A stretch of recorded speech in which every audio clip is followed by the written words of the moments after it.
Et avec cette décision des sages, les policiers craignent que la colère monte encore d'un cran dans les manifestations qui sont prévues ce week-end. Ce sera le 4e week-end de manifestation contre la mesure, sauf que cette fois, elle devient très concrète. Gaël James, secrétaire général du syndicat Synergie Police, s'inquiète de possibles débordements.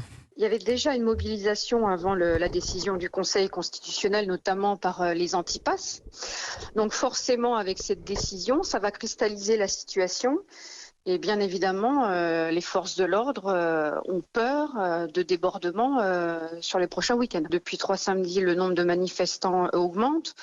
Il va falloir déjà canaliser, gérer ces véritables manifestants, si je puis dire, anti-pass sanitaire.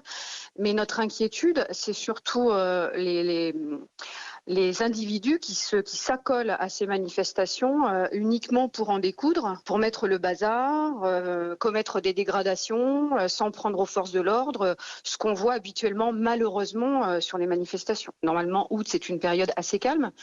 On a peur de la rentrée. On a peur de la situation telle qu'on l'a connue avec les Gilets jaunes. On a peur que ça reprenne à la rentrée, quand tout le monde sera rentré. Gaël James, secrétaire générale du syndicat Synergie Police, elle répondait à Marion Dubreuil. Notez que le Conseil constitutionnel s'est opposé à 2 mesures, l'isolement obligatoire des personnes contaminées et la rupture anticipée des contrats CDD ou intérim de ceux qui n'auront pas de passe sanitaire.